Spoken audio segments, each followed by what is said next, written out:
Vous voyez ce cochon? Bon, vous devez vous demander ce qu'il a de particulier. Parce que oui, il est particulier. Il a fait une chose que ni vous ni moi n'avons jamais faite, et que nous ne ferons jamais. Sauf si vous êtes cannibale. Oui, il a mangé un être humain.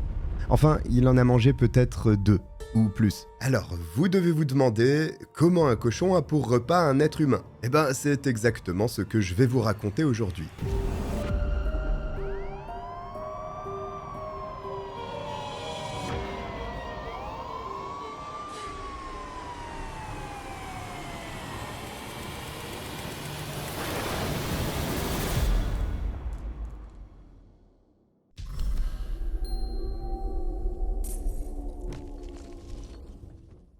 Nous sommes le 1er janvier de l'année 2014, et l'année commence assez mal pour beaucoup. La traditionnelle gueule de bois du Nouvel An frappe une bonne partie de la planète. Et en 2014, je peux vous dire qu'en plein dans ma vingtaine, j'y étais à l'effort. Mais 10 ans plus tard, pour être honnête, j'ai du mal à tenir jusqu'à minuit. Quoi qu'il en soit, le réveil est donc difficile pour de nombreux Américains. Mais encore plus pour les enfants de Robert Haney, un homme de 56 ans. Pourquoi ? Tout simplement parce que leur père a disparu. Depuis 2 mois, la famille de Robert se réunit à Medford, une petite ville de l'Oregon, afin de discuter du cas de leur papa. Ils concluent tous que cette disparition soudaine est anormale, mais aussi très inquiétante, et un vent de panique gagne le groupe. Ils décident donc de se rendre sur le lieu de travail de leur père, qui se trouve chez Suzanne Monica, qui est aussi l'employeur de Robert, mais pas seulement. Elle est également la propriétaire de la caravane que loue Robert. Une fois sur place, les proches rencontrent Suzanne. Naturellement, ils lui demandent tout ce qu'elle sait à propos de la disparition. Simplement, rapidement, l'éleveuse de cochons leur indique qu'elle n'a aucune idée de l'endroit où leur père peut bien se trouver. En fait, Robert a démissionné. Il n'a pas donné de préavis et il a laissé son poste vacant à partir de septembre. Il y a donc près de 4 mois de cela. Et depuis, Robert aurait fait sa vie. D'ailleurs, puisque ses enfants sont ici, elle leur demande de bien vouloir récupérer les affaires de leur père, qui se trouve dans sa caravane. Lorsqu'ils arrivent à cette caravane, ils sont stupéfaits. Ils comprennent que quelque chose cloche ici. La moto ainsi que le pick-up de Robert sont toujours présents sur le terrain. Son chien court autour de la caravane, et aucune des affaires personnelles de leur père n'a bougé, y compris ses outils. Et ça, c'est un point important. Les enfants savent que leur père prend grand soin de ces objets qui coûtent cher, tout simplement parce que c'est grâce à ceux-ci qu'il gagne sa vie en tant qu'homme à tout faire. Pourtant, les outils sont juste posés là, à l'extérieur de sa caravane et en désordre. Pour être honnête, en découvrant tout ceci, les enfants de Robert commencent à se dire que cette histoire de disparition sent très mauvais. Pourquoi leur père se serait volatilisé ainsi, sans prévenir qui que ce soit? Même si c'est vrai que l'homme n'est pas des plus loquaces. Robert Haney a vu le jour le 26 juin 1957, et il faut dire qu'il n'a pas réellement eu une vie facile. Robert est un taiseux. Il est introverti et ne fait pas partie des garçons les plus populaires du lycée. D'ailleurs, il n'ira pas au bout de son parcours scolaire et quittera l'école avant d'obtenir son diplôme de fin d'études. Avec son frère, Don, ils se mettent à voler de leurs propres ailes. Ils sont doués dans les travaux manuels, alors ils décident d'en faire leur métier. Robert se spécialise rapidement dans la plomberie. Et ensemble, ils bâtissent littéralement des maisons du début à la fin. La carrière professionnelle du jeune homme est sur de bons rails. Et du côté amoureux, cela prend un bon chemin également. Dans les années 80, l'homme fait la connaissance de Talia Larson au cours d'une soirée. Une rencontre qui va changer sa vie, puisqu'il va se marier à cette personne avant d'avoir 5 enfants avec elle. Malheureusement, l'histoire de ce couple ne sera pas un conte de fées. Robert travaille énormément, 6 jours sur 7, quasiment chaque semaine. Et ces journées se terminent souvent tard. Autrement dit, il n'est que peu présent à la maison et cela déplaît fortement à Talia qui lui fait comprendre très régulièrement avec des mots qui font peu plaisir à entendre. Et forcément, dans une telle ambiance, ce sont des disputes récurrentes qui surviennent quasi quotidiennement. Des altercations dans un premier temps, mais surtout un divorce dans un second. C'est Robert qui claque la porte.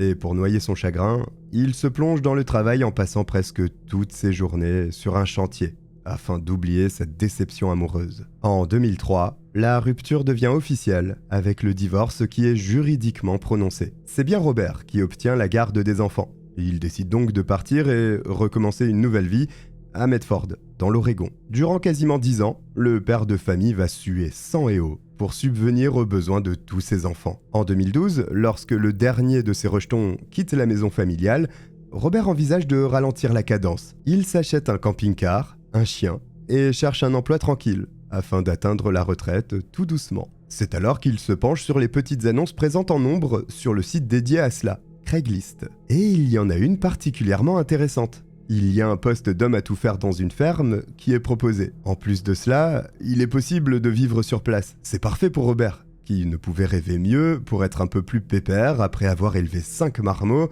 quasiment tout seul. C'est comme ça que l'homme devient l'employé de Suzanne Monica. Suzanne, c'est vraiment une fermière. Elle a vraiment un style qui... Enfin, elle a envoyé se faire foutre la délicatesse. C'est à l'ancienne chez elle. Ce qui est marrant parce qu'elle est née dans l'état de Californie. L'état des surfeurs et des stars refaites. Tout l'opposé de Suzanne, quoi. C'est le 8 juillet 1948 qu'elle vient au monde dans le coin de San Francisco, en Californie. Là-bas, elle grandit aux côtés de sa mère qui est séparée et de son frère ainsi que sa sœur. Et c'est à peu près tout, ce dont on peut être certain. Le passé de Suzanne est assez mystérieux. Et ce n'est pas elle qui va assouvir la soif d'information des curieux. D'ailleurs, la curiosité va aussi vous ronger, parce que Suzanne Monica n'est pas une femme, ou du moins ne l'a pas tout le temps été, parce que des dossiers concernant les anciens combattants américains indiquent que son sexe de naissance est masculin. Suzanne a donc servi dans l'armée américaine, et notamment durant la guerre du Vietnam. Évidemment pas sous le nom de Suzanne Monica, mais sous l'identité de Steven Buchanan. D'ailleurs, Steven semble avoir été un très bon combattant de l'oncle Sam, puisqu'il a été décoré plusieurs fois. Lorsque son service s'est terminé, le jeune homme a donc commencé sa transition vers le sexe opposé. Et c'est là qu'il est devenu Suzanne Monica. Suzanne a eu une brillante carrière après l'armée, notamment en tant qu'ingénieure à San Francisco. Elle travaillait principalement sur des sous-marins. Alors qu'est-ce qu'elle faisait exactement, je ne sais pas, mais visiblement c'était un travail assez prenant. Et au bout du compte, elle a voulu d'une vie plus tranquille. Et donc en 1991, elle a acheté environ 10 hectares à Wimmer, dans l'Oregon, pour qu'on lui foute la paix. Son objectif désormais, c'est de faire tourner sa propre ferme, avec ses animaux et surtout être très éloignée de l'agitation des villes. Elle vit à la dure, loin des gens. Et c'est comme ça qu'elle se sent bien. Niveau business, c'est dans les cochons et le métal que Suzanne se lance. Bon, niveau cochon, rien de spécial. Elle gère un petit élevage. Pour le métal, elle ouvre sa société de soudure et répare ou fabrique à peu près n'importe quoi. Elle est vraiment talentueuse. Elle crée de magnifiques clôtures et elle est très demandée. Bon, tout ça c'est bien beau, mais maintenant, Suzanne souhaite développer sa ferme. Parce qu'en l'état actuel, c'est plus un terrain vague qu'une ferme à proprement parler. La première étape nécessaire, c'est de construire une grange. Et une petite maison aussi. Parce que oui, à ce moment, elle vit dans une cabane sans électricité. C'est pas terrible. Cependant, cela reste des travaux conséquents, et elle a besoin d'un coup de main. C'est ainsi qu'elle a posté une annonce sur internet, et que Robert Haney y a répondu. En 2013, Robert et son chien s'installent donc sur le terrain de Suzanne et commencent à l'aider pour la construction de la grange ainsi que la maison. En fin de compte, Suzanne comme Robert ont trouvé l'endroit parfait pour être en paix. Et tout le monde semble heureux, même les cochons. Donc forcément, quand leur père disparaît ainsi sans laisser de traces, les enfants de Robert sont très inquiets. Surtout en découvrant toutes ses affaires sur place. La famille du disparu décide de contacter la police. Un signalement ainsi qu'un avis de recherche sont établis. Les enquêteurs prennent au sérieux cette disparition. Ils comprennent rapidement grâce aux premiers éléments qu'elle n'est pas volontaire. Seulement, cela fait 2 mois d'après les enfants, voire même 4 mois si l'on se base sur les dires de Suzanne Monica, que Robert n'a plus donné de signe de vie. C'est très long, surtout quand on sait que les 72 premières heures sont cruciales dans ce genre d'investigation. Et pourtant, ces événements ne sont que le début d'une histoire extrêmement sordide.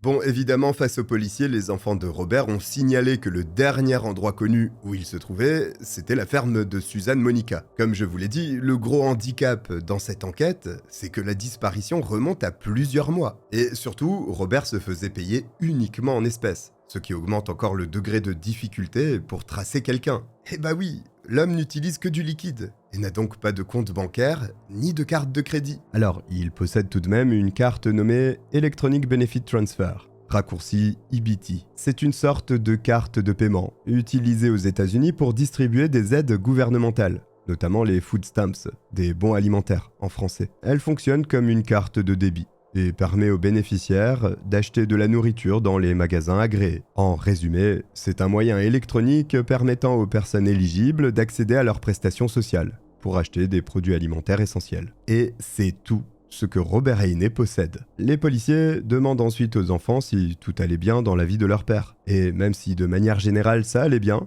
les dernières fois qu'ils ont pris contact avec lui, Robert avait un peu le moral dans les chaussettes. En réalité, il était carrément en dépression à ce moment. L'un des membres de la famille venait de subir une agression. Et manifestement, Robert avait envie de se venger. Il ne l'a jamais fait. En revanche, il a calmé sa frustration en buvant de l'alcool.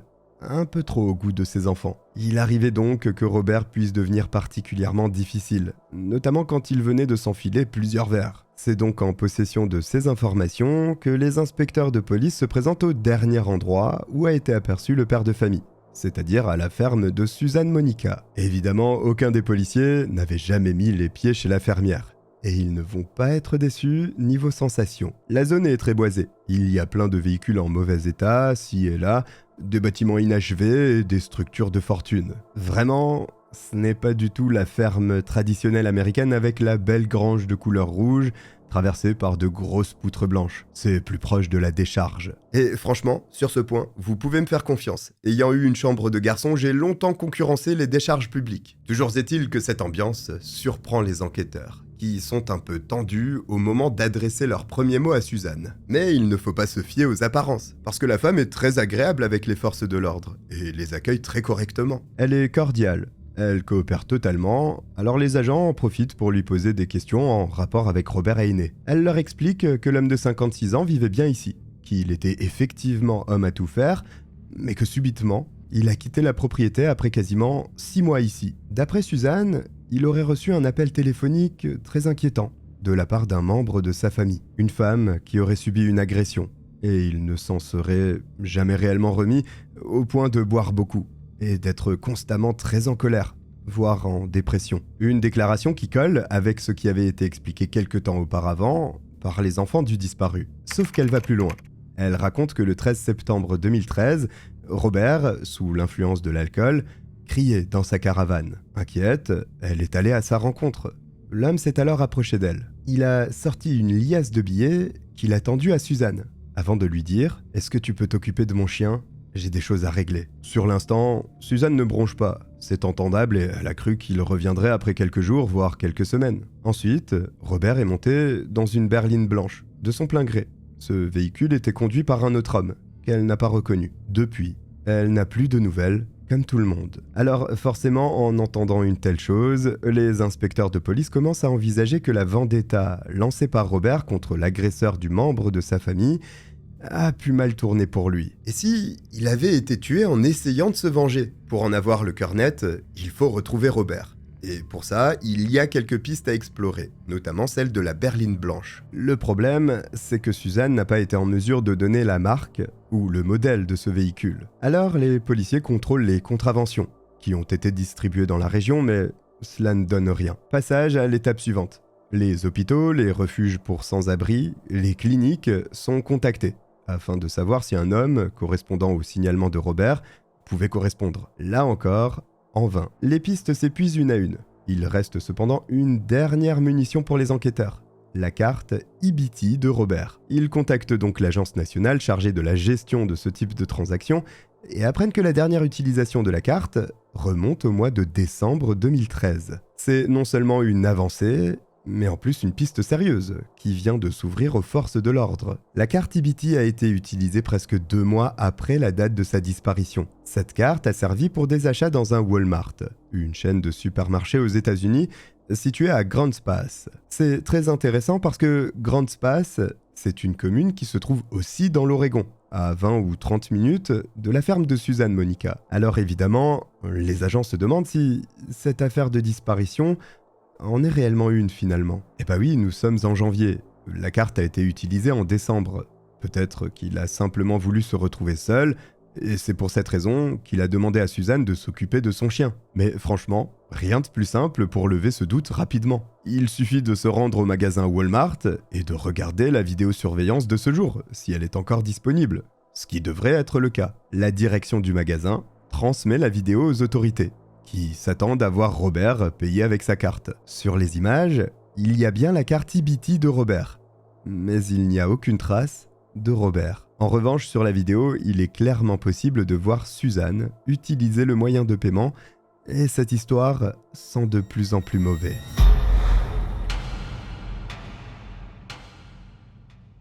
Bon, les enquêteurs qui étaient à 2 doigts de voir toutes leurs pistes s'assécher viennent de faire une découverte majeure avec la vidéosurveillance du magasin Walmart. Puisque Suzanne utilise la carte EBT de Robert, elle devient une personne d'intérêt dans sa disparition. Mais surtout, cela offre aux agents la possibilité de solliciter un mandat auprès d'un juge afin de fouiller la porcherie. C'est marrant parce que, vu l'état du lieu, cela peut être utilisé au sens figuré comme au sens littéral. Le 10 janvier 2014, une équipe de policiers débarque donc sur les terres de Suzanne Monica. Mandat de perquisition à la main. Avant même d'entamer les recherches sur les lieux, les enquêteurs signalent à la propriétaire qu'ils savent qu'elle a utilisé la carte EBT de Robert. Et pour anticiper le fait qu'elle puisse nier, ils précisent qu'ils l'ont vue de leurs propres yeux. Ah, ça jette un froid. Et visiblement, Suzanne n'est pas à l'aise lors de cette révélation. Elle est très nerveuse à l'évidence. Cette réaction, les policiers l'observent. Et à cet instant précis, elle devient suspecte. Cependant, Suzanne a tout de même une explication à avancer. Tout comme l'argent que Robert lui a donné, elle a aussi été autorisée à utiliser sa carte EBT pour faire des courses. D'ailleurs, cette carte n'a plus aucune utilité. Puisqu'elle a expiré, il n'y a plus d'argent dessus. Bon si c'est la vérité, Suzanne ne devrait pas s'inquiéter de la perquisition à venir. Parce que c'est exactement l'étape suivante. La police parcourt les hectares de terrain à la recherche d'indices sur la localisation de Robert. Mais surtout, afin d'être en ligne avec la procédure stricte qu'une perquisition impose, les agents filment absolument tout. De l'extérieur, la propriété n'a pas l'air très entretenue. Mais à l'intérieur des bâtiments, c'est bien pire. Il y a des amoncellements de déchets. C'est comme si Suzanne ne jetait rien et conservait absolument tout. Il y a de la nourriture, de la ferraille, des babioles. Il n'y a pas d'eau courante en revanche, ni de fosse septique. Forcément, l'odeur qui accompagne tous ces détritus n'est pas agréable, et rechercher des indices là-dedans relève du véritable exploit. En parcourant les environs, les enquêteurs arrivent sur une zone curieuse. Il y a une sorte de trou qui a été creusé, comme pour y installer un bassin de rétention. Rien d'anormal dans une ferme. Par contre, c'est ce qui se trouve autour de ce futur bassin qui inquiète l'un des policiers. Il pense qu'il a juste sous ses yeux une jambe, ou plutôt les os d'une jambe, et l'agent est à peu près certain qu'ils n'appartiennent pas à un animal. Et il y a un autre point assez horrifique. Il apparaît que le membre a été découpé au milieu du fémur. Là, ça commence à sentir mauvais pour Suzanne, à qui les inspecteurs demandent si elle veut bien les suivre au poste. Et encore une fois, elle est très coopérative. Sûrement parce qu'elle ignore que les policiers ont découvert une jambe humaine sur son terrain. Au début de l'entretien, les enquêteurs ne brusquent pas la suspecte. Ils discutent avec elle et elle semble détendue, au point de raconter comment elle avait eu du mal à tuer une dinde parce qu'elle était une mauvaise tireuse. Elle raconte aussi comment elle met à mort ses cochons, le tout en rigolant. Alors, comme ça, cela peut paraître bon enfant, mais en réalité, c'est une attitude de psychopathe. Et oui, c'est un trait de caractère des psychopathes. Ils tentent de refléter une image rassurante, agréable et humaine, en forçant un peu parfois. Et cela donne des blagues sur la mise à mort des animaux. Les agents lui demandent ensuite pourquoi elle n'a appelé personne, si elle savait que Robert avait disparu. Là encore, la réponse est surprenante. Elle dit qu'elle ne pense pas que c'était de sa responsabilité de contacter qui que ce soit, même si c'est son salarié et locataire qui vit sur son propre terrain qui vient de disparaître. Red flag numéro 2. Sans compter la jambe humaine, évidemment. Ne pas signaler la disparition d'une personne avec qui on est en contact tous les jours, c'est pas bon signe du tout. Bon, il est temps de passer aux choses sérieuses. Et les policiers demandent à Suzanne si quelqu'un est déjà mort sur sa propriété. La femme répond que non. Alors l'enquêteur lui dit qu'ils ont trouvé une jambe sur son terrain. Et par une jambe, il veut dire une jambe humaine. Le visage de Suzanne ne bouge pas d'un pouce. Alors l'inspecteur lui demande si elle n'est pas inquiète d'une telle découverte. Et elle rétorque que non, elle n'est pas inquiète. Elle est surprise quand même par contre. Elle ajoute qu'elle a des cochons et qu'elle a entendu dire que les cochons mangeaient des gens. Donc si la jambe a été retrouvée dans l'un de leurs enclos, c'est possible qu'il y ait une jambe humaine. Puis elle réfléchit un moment et demande au policier si mes cochons ont tué Robert. Est-ce que vous allez les abattre mes cochons ? Bon, assez joué. Les enquêteurs disent à Suzanne qu'ils veulent connaître les faits. La femme s'exécute. et raconte ce qu'il s'est produit le 13 septembre 2013. Il est très tôt le matin, mais il y a déjà de l'agitation dans l'enclos des cochons. Elle est un peu bizarre cette phrase, non ? Mais c'est pas ce que vous pensez. Les cochons sont les uns sur les autres, et ils semblent se battre pour quelque chose. Pourtant, Suzanne ne les a pas nourris. Alors elle s'approche, essaye de bouger les animaux, mais ils sont trop excités. Sur l'instant, elle ne comprend pas bien. Mais elle réalise rapidement que c'est une véritable scène d'horreur à laquelle elle assiste. Il y a des intestins éparpillés sur le sol. Les cochons mangent de la chair humaine, celle de Robert Haney, qui est en train d'agoniser. En voyant ça, Suzanne se met à paniquer. Son employé est en train d'être dévoré vivant par ces cochons. Elle essaye d'enlever les bêtes, mais les animaux sont déchaînés. Alors, elle fait ce qu'elle estime le plus humain sur le moment. Elle retourne dans la maison, saisit un fusil et abat Robert à bout portant pour qu'il ne souffre plus. Suzanne reconnaît que c'est mal de tuer des gens aux yeux de la loi, mais en l'occurrence, c'était une bonne action de sa part ce jour. Mais comme vous le savez, la femme n'a contacté personne pour une raison un peu particulière. Elle était très inquiète pour le sort de ses cochons. Elle craignait qu'ils soient condamnés à la peine de mort si on apprenait qu'ils étaient impliqués. Et elle est sincère. Vous savez pourquoi ? Les psychopathes montrent très peu d'émotion. Pourtant, en pensant à ce que risquent ces cochons, Suzanne s'effondre. Et ce n'est pas rien. Alors que, disons les termes, elle s'en foutait royalement de la disparition de son employé. Cela va même plus loin. Parce que les inspecteurs demandent à Suzanne pourquoi elle n'a pas tiré sur les cochons plutôt que Robert. Et elle répond froidement qu'elle n'allait pas tuer ces animaux. Elle a plus de considération pour leur vie à eux plutôt que pour son employé. D'ailleurs, qu'est-il devenu ? Eh bien, il est resté parmi les cochons. Suzanne a simplement retiré ses vêtements pour que ses bêtes puissent manger le reste du cadavre tranquillement. Ce n'est qu'après plusieurs jours qu'elle est retournée voir ce qu'avaient finalement accompli ses bêtes. Ils ont tout dévoré, en laissant quelques restes apparemment. Suzanne les a donc mis dans un sac poubelle, puis a fait ce qu'elle sait faire de mieux. Elle a laissé ses sacs traîner dans un coin. Sauf que des restes humains, ça sent.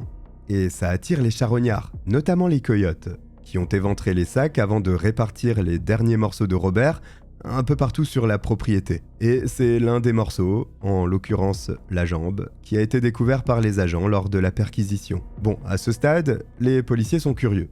Y a-t-il d'autres personnes qui ont été dévorées par les cochons de Suzanne ? La question lui est posée directement. Et une précision lui est apportée également. Avec ce meurtre, le moindre centimètre carré de sa ferme sera retourné. La pression est phénoménale sur les épaules de la suspecte, qui craque. Elle demande un morceau de papier, dessine un schéma de la ferme et de l'enclos des cochons, puis une croix. Elle annonce ensuite aux enquêteurs qu'à cet endroit, sous la croix, il y a encore quelque chose à découvrir.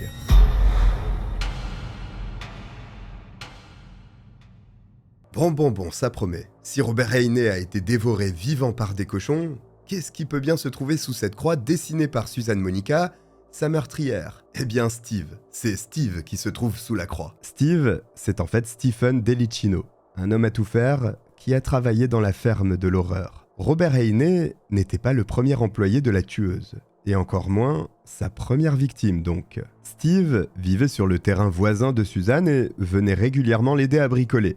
Pile 1 an avant la mort de Robert. D'ailleurs, les deux hommes avaient le même profil. Ils étaient tous les deux très proches de leur famille, tout en étant assez solitaires, mais d'une profonde gentillesse. Et a priori, Suzanne appréciait beaucoup Steve, du moins jusqu'au cours de l'été 2012. Là, elle l'a bien moins aimé, quand elle a remarqué que 2 de ses armes personnelles avaient disparu. Une arme de poing ainsi qu'un fusil, pour être exact. La colère est montée chez Suzanne, qui n'a pas perdu de temps pour rendre visite à son voisin et le confronter suite à ce vol. Parce que oui, la femme est certaine que Steve les lui a dérobés. Elle demande à l'homme de la suivre jusque dans sa chambre. Elle lui montre les emplacements où se trouvait l'arme de poing et le fusil. Rien n'est en désordre. Enfin, pas plus qu'à l'accoutumée. Seules les armes ont disparu. Donc c'est forcément une personne qui connaissait leur emplacement qui les a volées. Steve s'est alors emporté, en disant qu'il n'avait rien à voir dans tout ça. Il est devenu agressif, puis a poussé Suzanne. Le ton est monté. Et Steve s'est dirigé vers un endroit précis de la chambre pour prendre une arme que la femme cachait ici. Pour Suzanne, c'est la preuve qu'il avait fouillé l'endroit et qu'il savait où se trouvaient les armes. D'après elle, Steve a volé ces objets pour les revendre et se faire de l'argent. C'est d'ailleurs ce dont elle l'accuse, droit dans les yeux. Elle dit qu'à ce moment, il s'est senti coincé. Il aurait alors prononcé ces mots en tenant le pistolet dans ses mains. « Je ne retournerai pas en prison. » Il est ensuite sorti de la maison. Mais Suzanne l'a suivi. Elle a essayé de récupérer l'arme, mais c'est alors que Steve la pointe sur son crâne, de façon menaçante. C'était peut-être sans savoir que la femme n'apporte que très peu d'importance à la vie des êtres humains. Et cela ne l'a pas arrêtée. Elle a réussi à s'approcher suffisamment pour saisir l'avant-bras de Steve, qui s'est débattu. Face à la résistance de Suzanne, il a décidé de mettre fin à ses jours en se tirant dessus 5 fois de suite à bout portant. 5 fois, c'est beaucoup si on vise bien. Et normalement, à bout portant, c'est dur de se rater. Une balle suffit. Donc forcément, les policiers font les gros yeux quand ils entendent cela. Le corps de Steve est à l'extérieur à ce moment. Suzanne est sous le choc de ce qu'elle vient de vivre, alors elle s'allonge quelques instants à l'intérieur de la maison. Tandis qu'elle est allongée pour reprendre ses esprits, elle réalise qu'elle a fait une terrible erreur. Elle a laissé le cadavre à la portée des cochons. Elle se précipite donc à l'extérieur et remarque que les cochons sont déjà en train de lécher les blessures ensanglantées sur le crâne de la dépouille. Ah, pas de chance. Les cochons ont décidé de s'occuper du corps du pauvre homme. Suzanne va donc les laisser faire. D'ailleurs, les cochons sont organisés. D'après elle, ils auraient tracté le cadavre jusque dans la partie couverte de leur enclos pour être à l'abri des regards indiscrets. Ce n'est qu'après plusieurs semaines qu'elle est retournée voir ce que Steve devenait. Le constat est simple. Il ne reste presque plus rien de l'homme. Uniquement une partie de son crâne, sa colonne vertébrale et quelques os. Elle a donc récupéré tout ça et a enterré les restes de Steve à l'endroit indiqué par une croix sur le schéma qu'elle a dessiné plus tôt sur une feuille de papier. D'accord, mais si toute cette histoire est vraie, pourquoi n'a-t-elle pas appelé la police? Qu'elle décide de ne prévenir personne dans le cas de Robert, c'est entendable, puisqu'elle l'a abattu, même si c'était pour lui rendre service. Mais dans le cas de Stephen, elle aurait été mise hors de cause. Il suffisait d'appeler la police. Hors de question pour Suzanne. Toujours pour la même raison. Elle protège ses cochons. Pour elle, le risque était trop grand. Et ils auraient pu être euthanasiés si cette histoire s'était ébruitée. Alors, comme elle s'en fiche de Steve et de sa famille, elle l'a enterré sur sa propriété, pour qu'on l'oublie. C'est donc une question légitime que les agents posent directement à Suzanne. Y a-t-il d'autres personnes enterrées dans sa ferme? La femme regarde le policier et lui dit qu'elle ne peut rien révéler. Si elle parlait des 17 autres, elle risquerait de finir sa vie en prison. Ah, 17 ? Si c'est vrai, les policiers ont en face d'eux l'une des plus prolifiques tueuses en série du pays. Et elle n'a pas l'intention de leur faciliter la tâche, puisqu'elle se tait à partir de maintenant. Suzanne est donc officiellement placée en état d'arrestation pour le double meurtre commis sur Stephen Delicino et Robert Haynes. Oui, parce que les enquêteurs ne croient pas à l'histoire des 5 balles dans le buffet tirées par la victime elle-même. Le lendemain de son arrestation, le 11 janvier 2014, des dizaines d'agents des forces de l'ordre débarquent sur la propriété de Suzanne pour retrouver les restes des 2 victimes. Les morceaux récents de Robert sont découverts dans la grange de la ferme. Il y a plusieurs sacs poubelles noirs dans lesquels se trouve notamment la tête de la victime en état de décomposition très avancée, ainsi que d'autres parties du corps de Robert. Maintenant, ce sont les restes de Stephen Delicino qu'il faut retrouver. C'est assez simple en fait. Grâce au schéma dessiné par la suspecte, il suffit de repérer l'endroit sur le terrain, ce qui est fait. Une pelleteuse est envoyée pour creuser. Après quelques coups de pelle, des ossements humains sont observés à l'intérieur du godet de l'engin. L'opération est stoppée immédiatement.